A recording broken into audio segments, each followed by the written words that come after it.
آج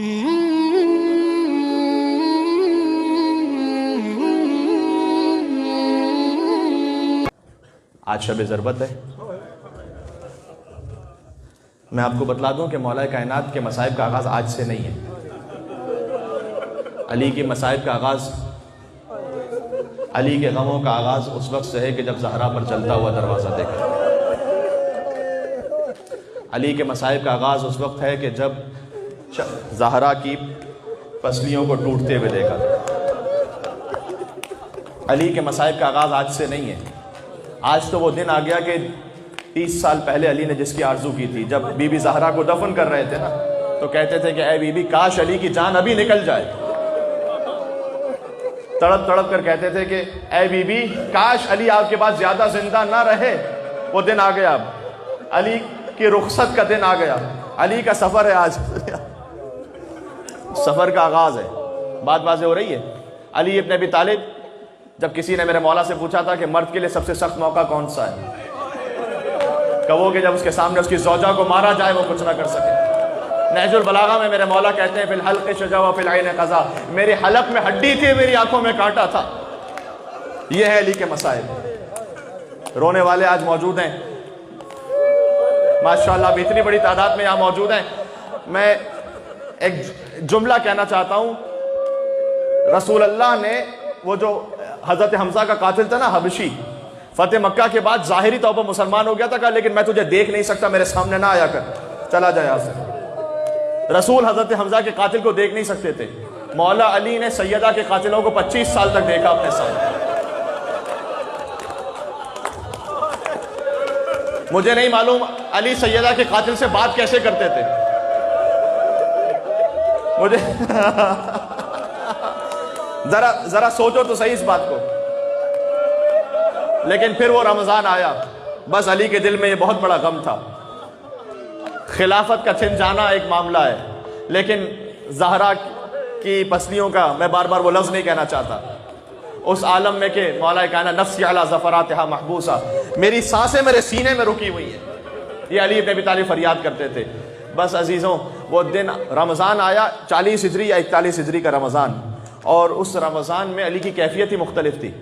تو مولا کائنات نے 13 رمضان ہی سے وصیتیں لکھوانا شروع کر دی تھی. تو ایک مرتبہ ایک شخص کو دیکھا، دور سے بلایا مسجد کوفہ میں، اسی رمضان میں دور سے اس کو بلایا، رمضان کے اوائل میں. اس کو بلا کر کہا تیرا نام کیا ہے؟ اس نے کہا میرا نام عبد الرحمن ہے. مولا نے کہا تیرے باپ کا نام کیا ہے؟ کہا میرے باپ کا نام ملجم ہے.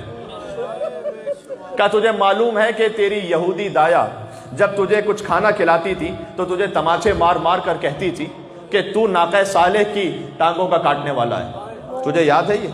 اچھا، ناقہ صالح کا جب حوالہ آ جائے نا اہل بیت کے مصائب میں، یہ تو یہ سب سے عظیم الشان مصیبت ہے. علماء کہتے ہیں کہ جب حسین کے ہاتھ میں علی اصغر کا لاشا تھا نا، تب بھی حسین کہتے جاتے تھے پروردگار کیا میری حیثیت ناقہ صالح سے کہا تو ناقہ صالح کو قتل کرنے والا ہے. کہا اے علی، اس عبد الرحمن ابن ملجم نے کہا اے علی آپ تو میرے ماضی کو سب جانتے ہیں. کہ ہم تیرے مستقبل کو بھی جانتے ہیں. ان قریب ایک وقت آئے گا کہ جب تیری تلوار سے یہ داڑھی رنگین ہو جائے گی. یہ علی کہتے ہیں اے علی اگر آپ کو اتنا یقین ہے میں آپ کو مار دوں گا تو یہ تلوار لیجئے، مجھے قتل کر دیجئے. 2 جواب دیے، ایک فقہی جواب دیا، ایک وہ جواب کی جو علی کے سوا کو دے نہیں سکتا تھا. کہا کبھی تک جرم نہیں ہوا، جرم کرنے سے پہلے علی تجھے سزا نہیں دے سکتا. دوسرا یہ جواب دیا کہ میرے اللہ نے مجھے یہ بتلایا ہے کہ تو میرا قاتل ہے، مجھے یہ نہیں بتلایا کہ میں تیرا قاتل ہوں. خدا کی قسم یہ جواب علی ابن ابی طالب کے علاوہ کو دے نہیں سکتا تھا. لیکن اس سے کہا کہ اگر تو ہو سکتا ہے، بہرحال کوئی مجبور تھوڑی ہے، وہ اللہ نے کوئی جبر تھوڑی کیا اس پر، اختیار سے اس نے کیا ہے نا کام، اس کو جواب دینا ہے قیامت میں. یہ سمجھانے کے لیے ایک جملہ کہہ دیا میں نے. مولا نے کہا کہ اگر تو بچا سکتا ہے اپنے آپ کو تو بچا لے، اس جرم سے بچا لے. وہ چلا گیا کوفہ سے باہر یمن کی طرف، لیکن یمن سے واپس پلٹا 18 رمضان کو، اور اب اس نے علی سے ملاقات نہیں کی. 18 رمضان یہ شخص کوفہ میں آ گیا ہے. 19 رمضان کی شب آ گئی، یہی وہ شب ہے، آج کی شب. آپ نے کہیں نہ کہیں افطار کیا ہوگا. آج علی نے افطار شہزادی ام کلثوم کے یہاں پر کیا تھا.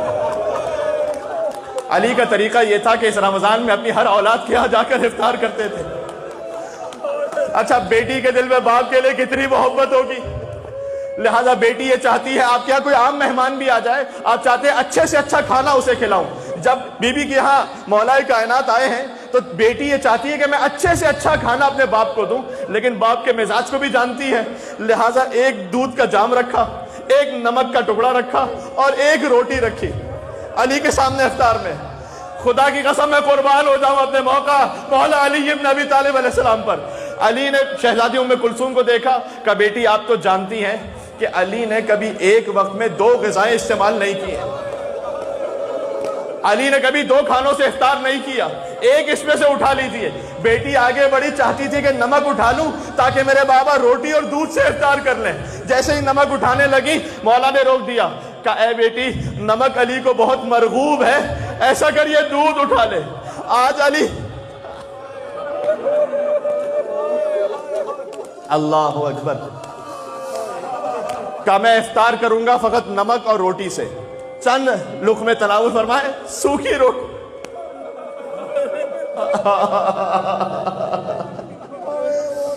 جب علی کے اصحاب آتے تھے نا کہنے کے لیے کوئی کہ مولا ہم آپ کے ساتھ کھانا چاہتے ہیں، علی کہتے تھے تم میرے ساتھ کھا نہیں سکتے، جاؤ حسن کے دسترخوان پر جاؤ، نہیں کھا سکتے تھے، ساتھ بیٹھتے بھی تھے تب بھی۔ سوکھی روٹی کا اس لیے اچھا اس پہ مہر لگا کے رکھتے تھے، اور پھر جب وہ مہر کھولتے تھے کہا مولا یہ مہر کیوں لگی ہوئی ہے؟ کہ اس لیے کہ کہیں روغن نہ ملا دے کوئی، میں فقط سوکھی روٹی کے ساتھ علی ابن ابی طالب نے نمک سے افطار کیا۔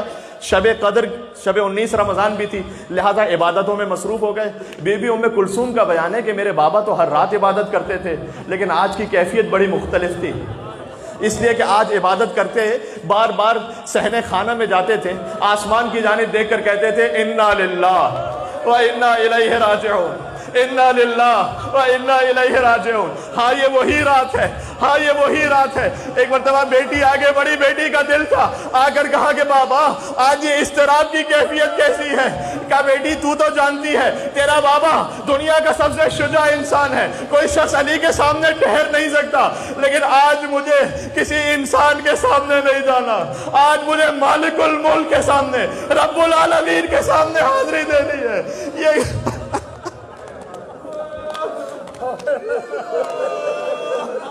اللہ جانے پھر اگلے برس شب 19 رمضان نصیب ہو سکے نہ ہو سکے، تھوڑا سا اگر اپنی آوازوں کو آزاد کر کے میرے ساتھ چلنا۔ علی ابن ابی طالب کا ماتم ہے، مجھے یقین ہے، دیکھو جب محرم میں روتے ہو نا تو ہم کہتے ہیں حسین کا غم ہے، علی ابن ابی طالب عرصے کے لیے آئے ہیں۔ آج جملے بدل رہا ہوں، آج علی کا ماتم ہے، حسین کربلا سے آئے ہیں، حسن مجتبیٰ علی کا بیٹا مدینہ سے آیا ہے۔ لیکن مجھے جملہ کہنے دو، کچھ بیویاں شام سے بھی شام سے بھی آئی ہیں۔ علی کی بیٹی بی بی زینب سلام اللہ علیہا، علی کی دختر بی بی ام کلثوم، شاید علی کی پوتی شہزادی سکینہ بھی ساتھ میں ہو، اور وہ پوچھ رہی ہو وہ بھی اماں یہ کس پر رو رہے ہیں؟ بی بی جواب دیں گی یہ تیرے دادا کے عزادار ہیں، علی ابن ابی طالب پر رو رہے ہیں۔ کاش بی بی یہ کہہ دے کیا انہیں رونے پر کوئی تماچے تو نہیں مارنے والے؟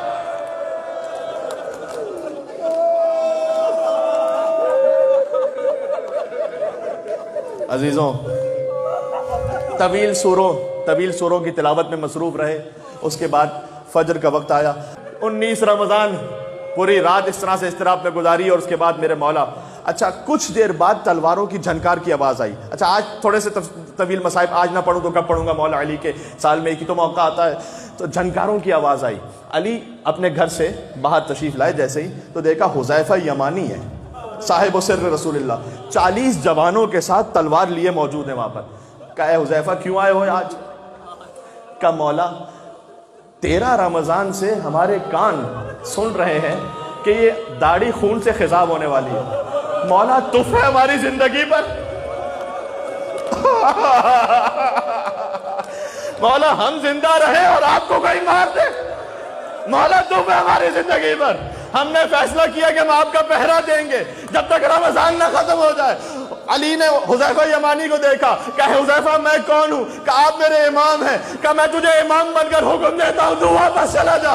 حذیفہ کہتے ہیں میں واپس پلٹا، لیکن پلٹ کر علی کا چہرہ دیکھ رہا تھا، کہیں یہ وہی رات نہ ہو، کہیں آخری رات نہ ہو۔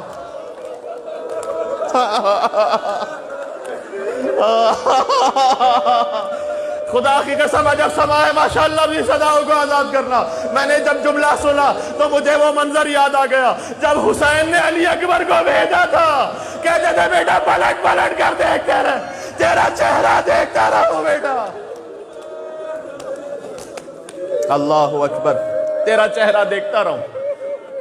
اور اس کے بعد میرے مولا گھر سے چلے. مرغابیوں نے گھیر لیا حق کے ولی کو, دروازے سے جانے نہیں دیتی تھی علی کو. مرغابیوں نے گھیرا, شور کرنے لگی, چھوٹے چھوٹے بطخوں کی طرح کی ہے نا, انہوں نے اپنی منقاروں میں چونچ میں علی کا دامن تھام لیا, جانے نہیں دے رہی تھی. شہزادی ام کلثوم کو دیکھا, کہا بیٹی اگر ان کے آب و دانہ کا اہتمام ہو سکے تو انہیں اپنے پاس رکھنا, ورنہ انہیں آزاد کر دینا. علی پسند نہیں کرتا کہ کوئی جانور بھوکا پیاسا رہ جائے علی کے گھر میں. ہاتھوں کو جوڑ کے عرض کروں گا مولا کسی جانور کو بھوکا پیاسا نہ دیکھ سکے.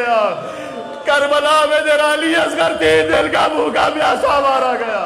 اسی کوفہ میں سکینہ کہتی رہی بھوبی اماں کیا تھوڑا سا پانی مل جائے گا. علی چلے بیت الشرف سے باہر آئے, کمر بند میرے مولا کا الجھا, اور مولا نے اس کمر بند کو ٹھیک کیا پھر سے, اور کہا اجزر حیازمک للموت فإن الموت لاقیک. اے علی اپنی کمر کو موت کے لیے تیار کر لے, موت تجھ سے ملاقات کرنے والی ہے. میرے مولا چلتے ہوئے مسجد کوفہ پہنچے, بہت سے لوگ سو رہے تھے. ایک شخص تھا جو اوندھا الٹا سو رہا تھا. میرے کیا ہدایت کے امام علی ابن ابی طالب, جانتے ہیں کہ یہ کون ہے, اسے جگایا اور جگا کر کہا دیکھ نماز کا وقت ہو گیا ہے, اور ایسے اوندھا نہ سویا کر, یا جو چیز سویا کر یا سیدھی کروٹ پر, یا ایسے سونا شیطان کی نشانی ہے. مولا نے اسے اس وقت ہدایت کی. میں کہوں گا مولا سب کو اٹھا رہے ہیں لیکن اسے نہ اٹھائیے گا, اسے کیوں اٹھاتے ہیں آپ؟ کوئی علی کا جواب یہ ہوگا کہ نماز کے وقت علی اپنے قاتل کو بھی بے نمازی نہیں دیکھ سکتا. وہ علی جو اپنے قاتل کو بے نمازی نہ دیکھے, وہ اپنے چاہنے والے کو بے نمازی کیسے دیکھ سکے گا؟ بس میرے مولا آئے, مازنے پر اذان دینا شروع کی. یہ آخری اذان ہے جو علی نے مسجد کوفہ میں دی ہے.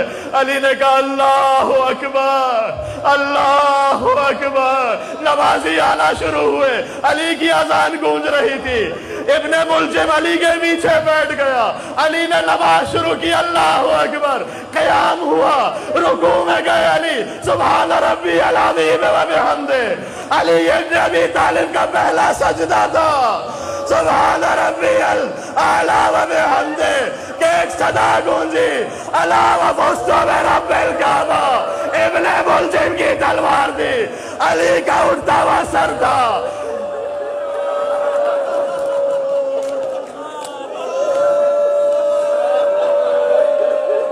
الا قد قتل امیر المومنین. دیکھو جتنا مجھ میں دم ہے, میں پڑھ رہا ہوں آپ کے سامنے, آپ روتے جانا, اب آوازوں کو آزاد رکھنا.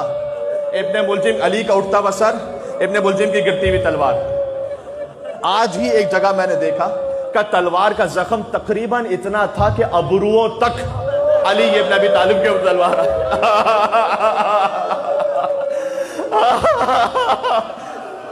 وہ تلوار کے جو زہر میں بجھائی گئی تھی. علی ابن ابی طالب حسن کو آگے کیا, حسن کی امامت میں نماز کو انجام دے کر حسن کے لیے غدیر کو بنایا, یعنی میرے بعد حسن امام ہے. اس کوفہ کی خاک اپنے سر پر رکھی, آیت پڑھی. اس موقع پر خدا کی قسم معجزہ ذات علی نے آیت پڑھی, منہا خلقناکم وفیہا نعیدکم ومنہا نخرجکم تارۃ اخری. اسی مٹی سے خلق کیے گئے, اسی مٹی میں پلٹائے جائیں گے, اسی سے دوبارہ اٹھائے جائیں گے. اور پھر علی نے دوبارہ سجدے میں سر رکھا کہ اے پروردگار, جب قیامت میں سارے انبیاء و مرسلین تیرے سامنے جمع ہو تو ان کے سامنے تو میرے لیے گواہی دینا کہ علی نے تیری عبادت میں کوئی کمی نہیں کی تھی, علی نے تیری عبادت میں کوئی کوتاہی نہیں کی تھی. یہ کہہ کر علی نے نماز مکمل ہو کر سر سجدے سے اٹھا لیا تھا کہ ایک مرتبہ حسن بھی گریا کر رہے تھے, حسین بھی گریا کر رہے تھے, اور حسین مظلوم کے لیے لکھا ہوا ہے, حسن کہتے جاتے تھے, میں کتاب سے دیکھ کر, حسن کہتے جاتے تھے اے بابا میری کمر ٹوٹ گئی, اے بابا میری کمر ٹوٹ گئی. جیسے حسین نے ابوالفضل عباس کے لیے کربلا میں کہا میری کمر ٹوٹ گئی, ویسے حسن کوفہ میں کہتے جاتے تھے بابا کمر ٹوٹ گئی, بابا بابا کمر. اور حسین کہتے تھے لا یومکا, اے بابا آپ کی مصیبت کیا تھا, کوئی دن نہیں ہے الا یوم رسول اللہ, مگر رسول اللہ کا دن بھی سخت تھا جب وہ دنیا سے گئے, بابا آپ کا دن بھی بہت سخت ہے. ایک مرتبہ حسین کو دیکھا, کہا نہیں بیٹا, لا یومکا یومکا یا ابا عبداللہ, اے بیٹا جیسے تیری مصیبت کا دل ہوگا ویسے کوئی دل نہیں ہوگا. اے بیٹا گریہ نہ کر، صبر کر لے. بس یہ کہتے جاتے تھے، تسلی دیتے جاتے تھے کہ حسین تجھے دیکھ کر رسول اللہ رو رہے. حسین کو سینے سے لگایا. آخری جملہ، باقی مسائل بعد میں پڑھوں گا.